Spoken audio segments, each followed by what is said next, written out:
Bien le bonjour, ici Hello Biblio. En ce moment, vous ne l'avez sûrement pas loupé, c'est les Jeux Olympiques en France. Et donc du coup, eh bien quand j'ai vu cette chose en médiathèque, je me suis dit, ça serait pas le meilleur moment pour le lire. Et puis, quand j'ai vu que c'était un recueil de petites nouvelles, je me suis dit, et pourquoi pas en faire un vlog, comme j'en avais fait pour le Hockey Story qui est juste ici. Donc voilà, je compte lire Les Olympes et le lire avec vous. On est sur 8 destins exceptionnels de femmes qui ont transformé le monde du sport. Donc en cette période de Jeux Olympiques, et en étant une féministe convaincue, je me suis dit, allons-y, banco.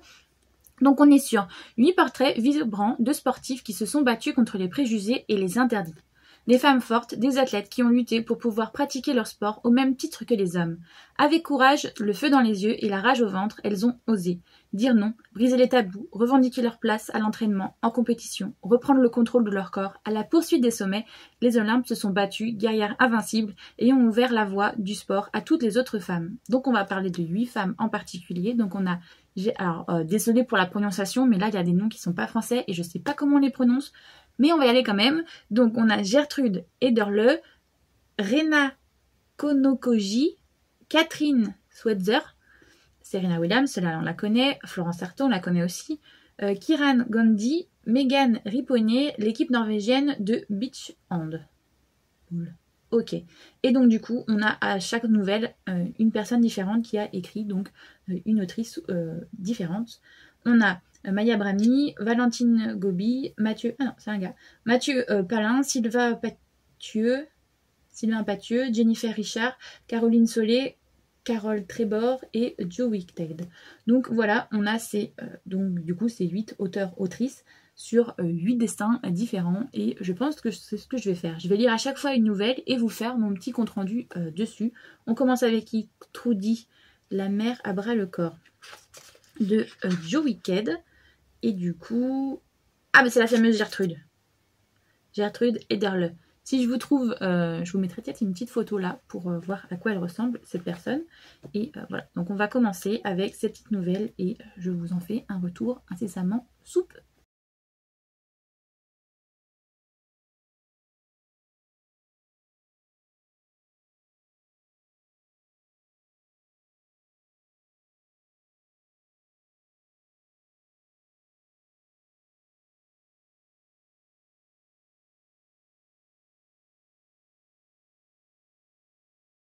Alors du coup, je viens pour vous faire le retour, juste à chaud comme ça.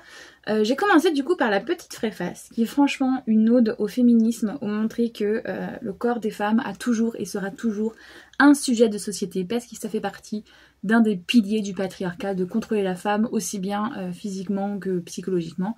Donc j'ai vraiment aimé cette petite préface, cet avant-propos pour nous expliquer du coup pas mal de choses.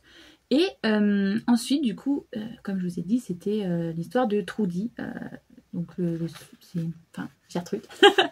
Trudy, c'est sa famille qui l'appelle plus comme ça. Et c'est vachement inspirant en fait. Donc, c'est l'histoire d'une femme qui a traversé la Manche, le fameux chenal. Alors, je sais plus c'est combien, 33 km, voilà. Et qui a été pendant très longtemps un endroit que pour les hommes évidemment, puisqu'il n'y avait que les hommes sportifs. Mais du coup on va un petit peu retracer son parcours, montrer que c'est une jeune fille qui a toujours aimé et a toujours voulu faire ça, et ses parents ont gentiment laissé faire.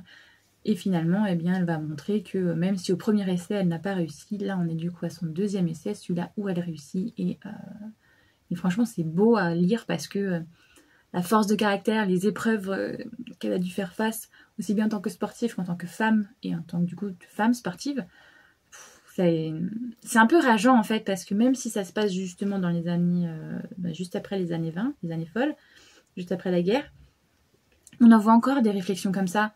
On en voit justement qui, dans les Jeux Olympiques, là récemment, quand une femme a trop de testostérone, on dit que c'est un homme. Quand elle est trop baraque, on dit que c'est un homme. Quand elle réussit trop, en fait, tout simplement, on ne peut pas considérer qu'une femme puisse réussir. Non, une femme, c'est toujours être doux, pas dans la compétition, pas battante. Voilà, les femmes, c'est pas des survivantes, c'est pas des combattantes, c'est pas des guerrières.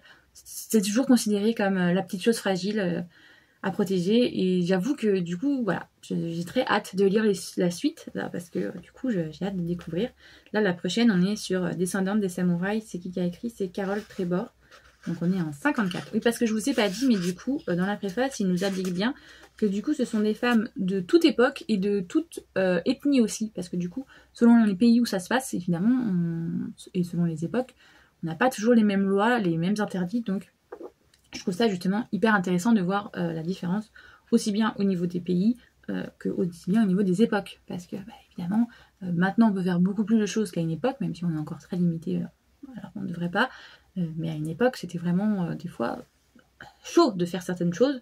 Donc voilà, là je suis très contente pour elle parce qu'elle a porté un maillot de bain à 2 pièces alors qu'à l'époque c'était déjà scandale de n'avoir qu'un maillot de bain 1 pièce. Mais là elle en a porté un 2 pièces et en plus elle a réussi ses épreuves. C'est pas un gros spoil hein, mais voilà.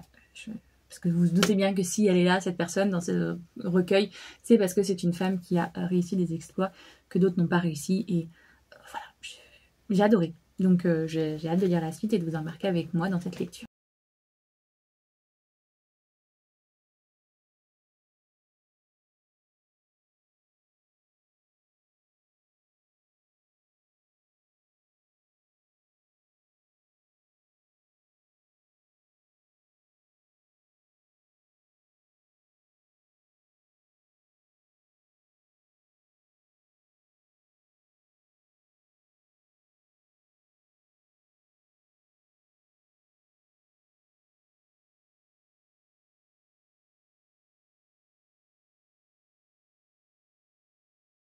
J'ai fait une multitude de choses, j'ai fait du tri, j'ai fait du rangement, j'ai reçu des colis, j'ai monté un meuble, enfin bref, évidemment j'ai profité de mon jour de congé pour faire ce que je n'ai pas l'habitude de faire.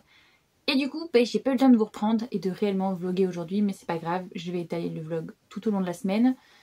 Mais je reviens du coup sur la lecture Les Olympes. J'ai lu du coup la deuxième nouvelle qui est Descendante des samouraïs, qui est du coup sur Renata, comment elle s'appelle, Renata Kanogoji. Désolée si je le prononce hyper mal. Du coup ça se passe dans les années 50. Au début, en fait on a plusieurs petits temps différents.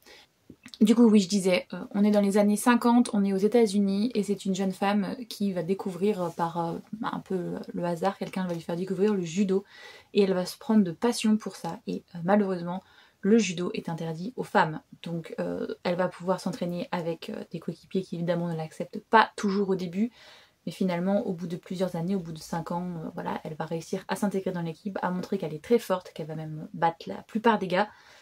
Jusqu'au moment où justement il y a une compétition et il faut être 7 pour faire du judo en équipe.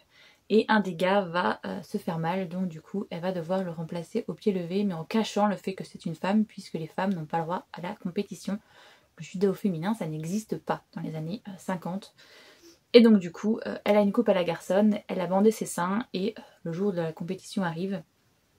Et bien elle va battre son adversaire malgré les contradictions de son entraîneur qui lui a dit fais-nous un match nul, c'est tout ce qu'on demande, on veut pas que tu gagnes.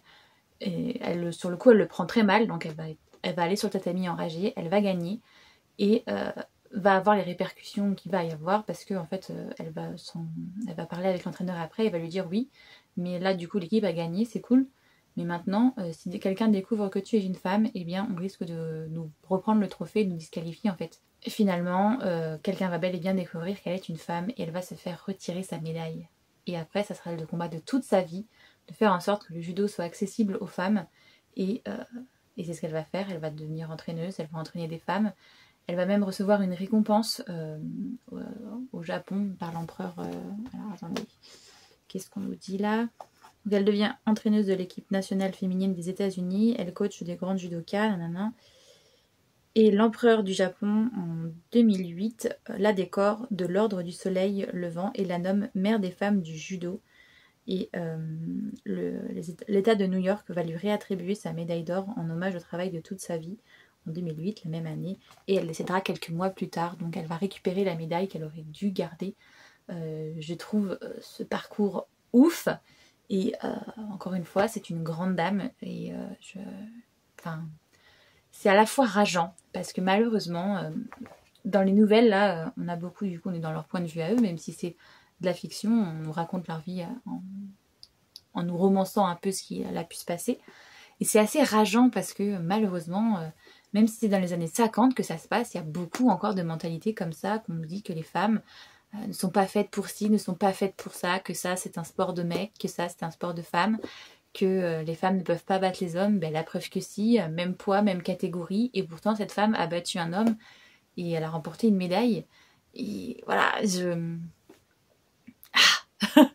donc j'adore ce genre de lecture justement parce que c'est hyper intéressant, ça nous remet des choses en perspective, mais en même temps c'est hyper enrageant parce que ben, c'est encore d'actualité et c'est énervant. Et voilà, donc je pense que je vais continuer. Le prochain c'est Mon nom sur la piste de Caroline Solé, pardon. Et du coup ça nous parle de qui?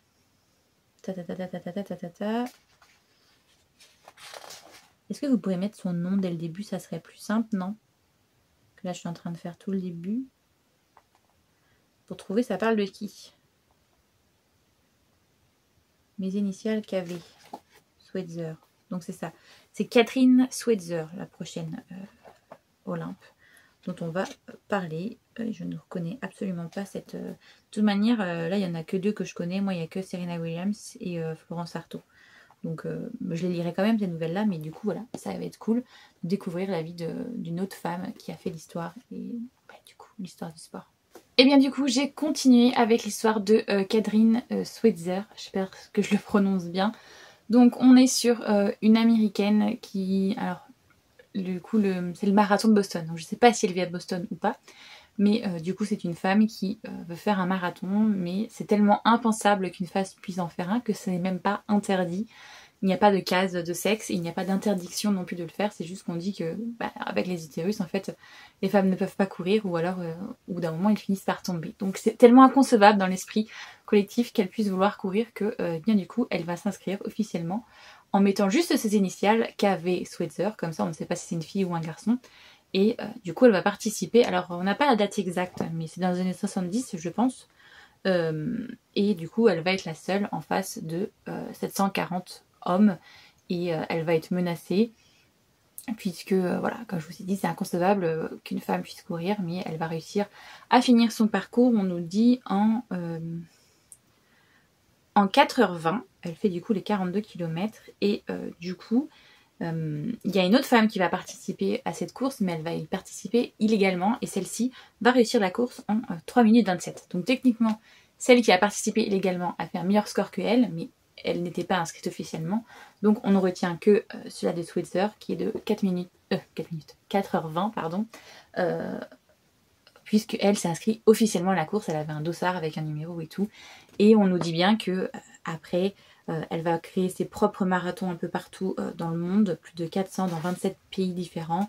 Elle va commenter le premier marathon féminin olympique en 84 et à 70 ans, elle participera à un marathon à Boston avec plus de 13 500 participantes, presque la moitié du peloton, et de nombreuses coureuses d'ailleurs porteront le dossard 261 pour lui rendre hommage.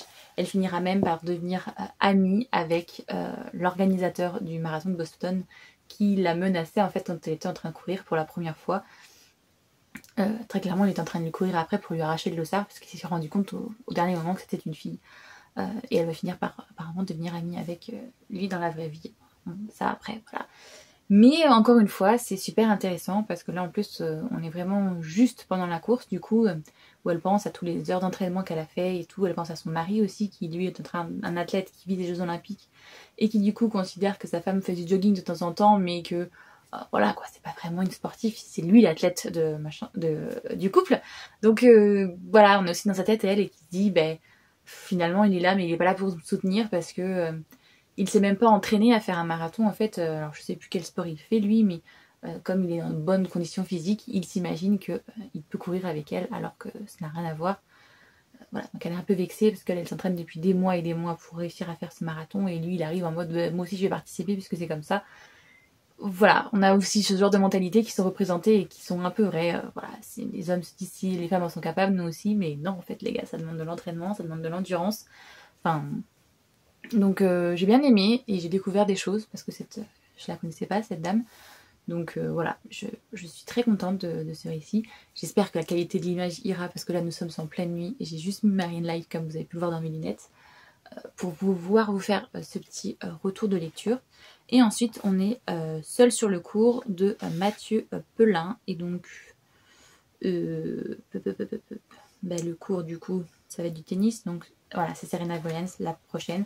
Donc celle-là je la connais mais de nom, hein. Je connais pas, enfin voilà, je sais qui elle est, je reconnaîtrais si je la voyais en photo, mais c'est vrai que je ne connais pas du tout son histoire, je ne sais pas comment elle en est arrivée à être la championne que nous connaissons, donc ça va être aussi intéressant du coup d'avoir cette petite nouvelle fiction autour d'elle et de ses exploits. Mais la question c'est est-ce que je le lis maintenant ou est-ce que je le lis demain, parce que là j'avoue qu'il commence un peu à se faire tard. Et je sais pas trop. Ou alors je lis peut-être ce soir, mais je vous ferai le retour demain matin. C'est aussi une possibilité.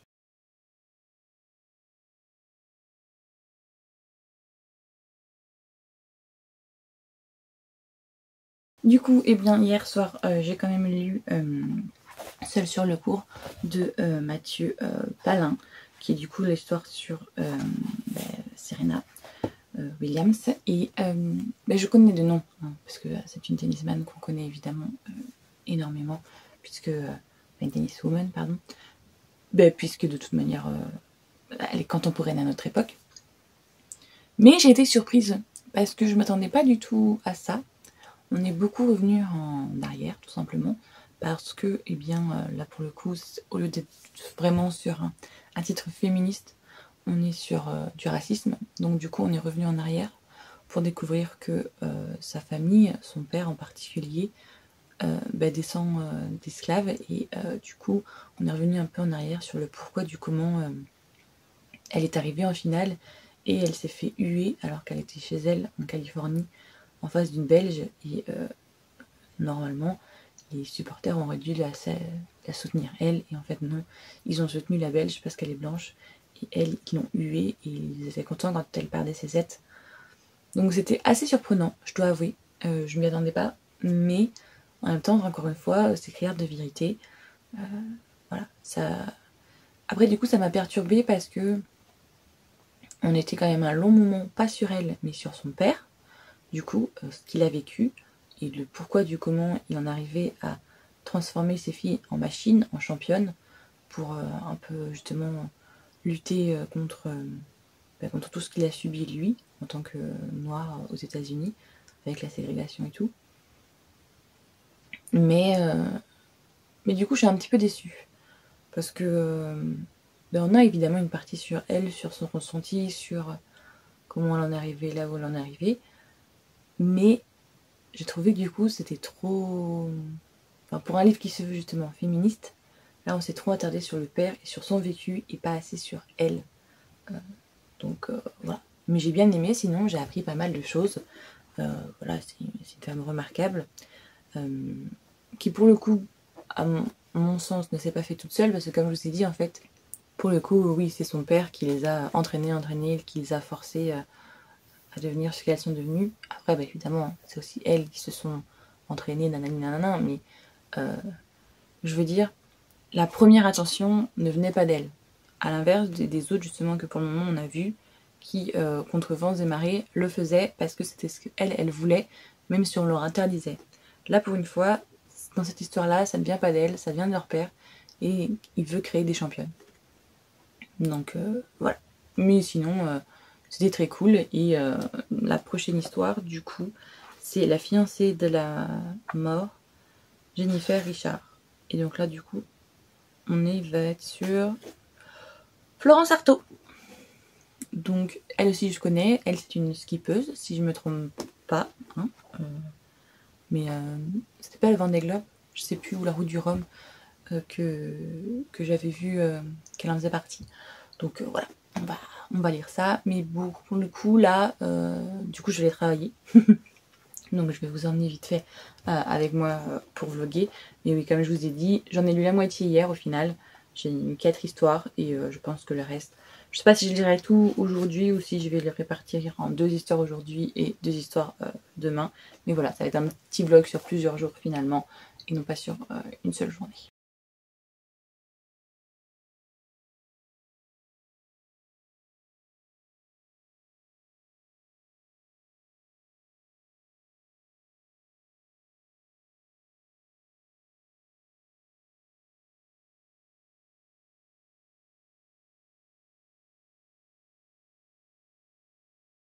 Du coup, je continue ce vlog. Il va y avoir énormément de bruit parce que là où je suis, comment dire que c'est une zone portuaire, donc là on a tous les transports et tout, mais on n'est pas là pour parler de ça.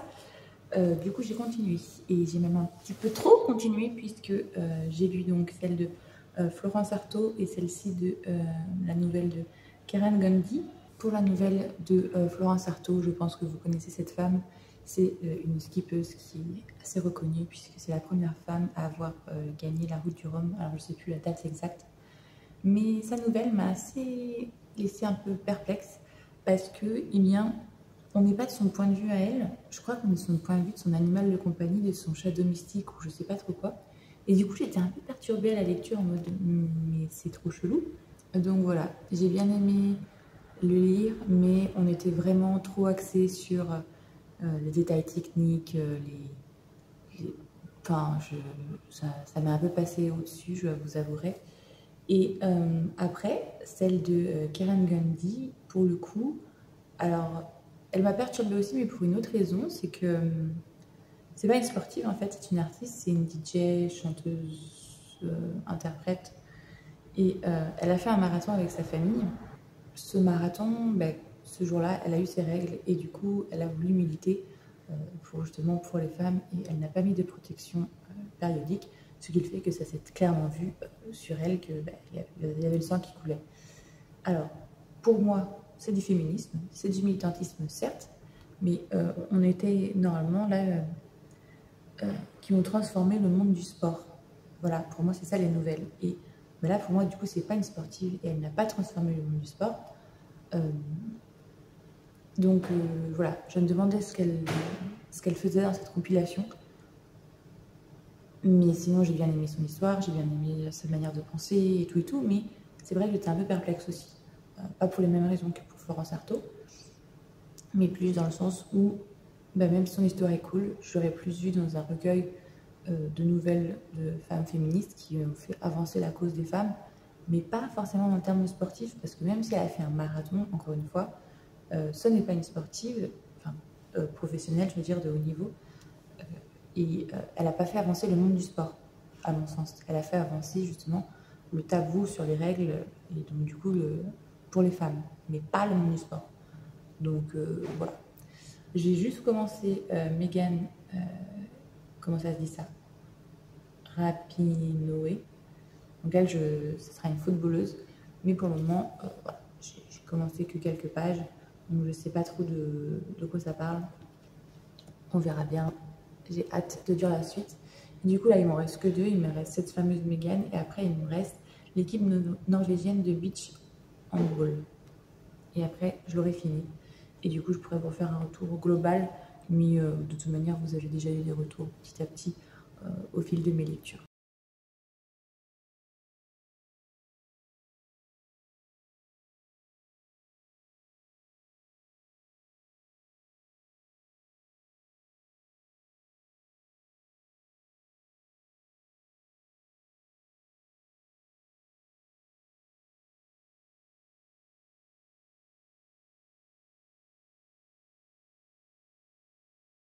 Hey, alors je reviens vers vous et je l'ai terminé. Du coup, j'ai bel et bien fini de lire l'histoire de Megan Rapinoe. Et ensuite, donc pour vous parler un peu d'elle, c'est en fait l'histoire d'une femme qui depuis toute petite a une passion pour le football et qui a vraiment eu un coup de cœur pour, je ne sais plus c'est quelle personne, mais en gros elle a été fan d'une autre sportive qui a un jour retiré son maillot alors qu'elle venait de marquer un but, ou qu'une de ses coéquipières marquait un but. Et ça avait fait polémique parce qu'une femme avait retiré son maillot, enfin elle avait sa brassière en dessous, hein. Mais quand un homme le fait en foot, bizarrement, ça ne pose jamais aucun problème. Mais là, comme c'était une femme qui le faisait, eh bien, ça avait créé tout un scandale autour du corps de la femme, comme d'habitude. Donc on suit la jeune femme qui s'appelle du coup, comme je vous ai dit, Megan Rapinoe, qui est fan de cette autre sportive qui avait retiré son maillot, et elle aussi, elle est très militante, et elle décide qu'elle aussi, elle veut faire un geste qui va marquer les générations à venir. Et bien qu'elle soit blanche et privilégiée, et qu'elle soit lesbienne, donc elle connaît la discrimination, elle, ce qu'elle va faire, c'est lors des matchs de foot, elle va mettre pied à terre lors de l'hymne national. Elle va rendre hommage à un joueur de foot noir qui l'a fait pour... alors, j'aurais pas les bons mots, mais pour le mouvement... c'est quoi? C'est Black Lives Matter, pour du coup ce mouvement pour le droit tout simplement à ne pas être tué par les policiers quand on est un noir aux États-Unis. Donc voilà, il y a eu tout un mouvement de révolte à ce moment-là, comme quoi ça commençait à bien faire que à partir du moment où on était noir aux États-Unis, on pouvait se faire agresser par les policiers sans trop qu'il y ait de répercussions. Donc eh bien elle, justement, elle va mettre un genou à terre lors des hymnes nationaux quand elle va avoir des matchs de foot à faire, et comme elle est une joueuse accomplie et reconnue, et bien malheureusement pour eux, la fédération, même s'ils essayent, ils ne peuvent pas faire grand-chose à son genre de manifeste, bien qu'elle va se prendre une vague de haine parce qu'on va la considérer antipatriotique, nanani nanana. Mais bon, enfin franchement, elle s'en sort plutôt bien comme c'est expliqué dans la nouvelle, à l'inverse du joueur noir qui lui du coup va perdre carrément sa carrière, alors qu'elle, ils vont la mettre un petit peu sur le banc de touche quelques mois, mais elle va vite pouvoir continuer sa vie en fait au final. Et après, donc c'est l'équipe norvégienne de beach hand qui gagne une nouvelle sur elle, et c'est du coup 12 joueuses qui, un match c'est en demi-finale, vont décider, alors je ne sais pas si vous connaissez un peu, mais dans certains sports, il y a des tenues réglementaires, et dans certains, c'est outrancier, mais comme le volley, ou dans l'occurrence là, le beach volley, où en fait les femmes doivent être en bikini. C'est la tenue réglementaire obligatoire dans le règlement, c'est mis qu'elles doivent être en bikini.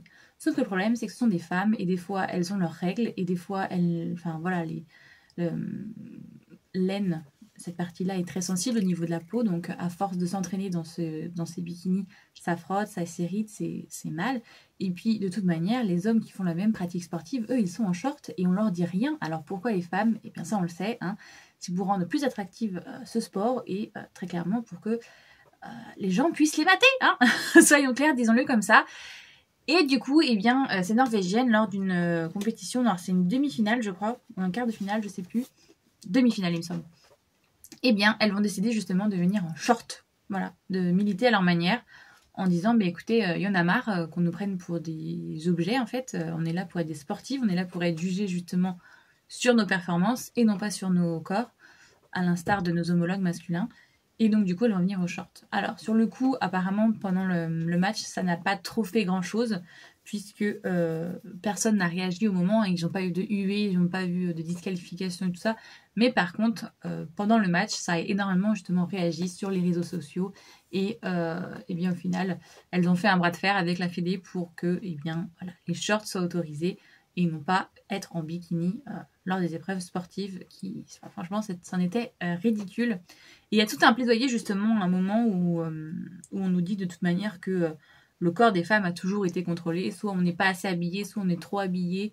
Il y a toujours un problème justement à vouloir contrôler le corps de la femme et comment il est vêtu, comment il est perçu. Soit on doit être justement soumise avec des gros corsets et tout qui nous étouffent, soit à l'inverse, on doit être objectivé avec des bikinis outranciers pour que tout simplement le patriarcat puisse se faire plaisir.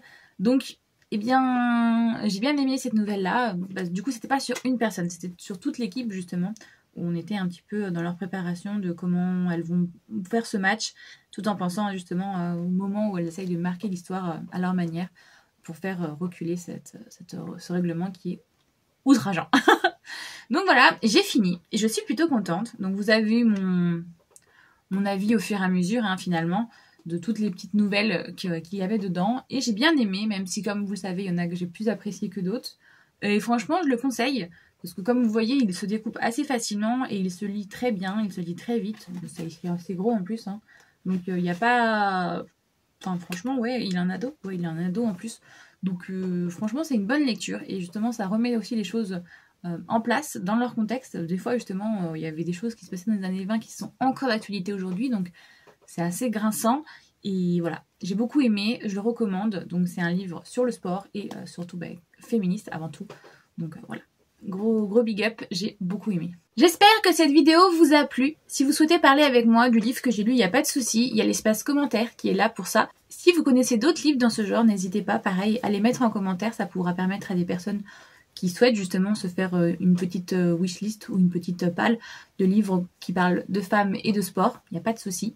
L'espace commentaire est fait pour ça d'ailleurs, pour interagir. J'espère que cette vidéo vous a plu. Si c'est le cas, n'hésitez pas à liker, ça aide énormément pour le référencement. Et puis si vous souhaitez voir le reste de mes vidéos, n'hésitez pas à vous abonner. Moi j'espère que tout fait bien pour vous, que vous faites de bonnes lectures et je vous fais tout plein de gros bisous.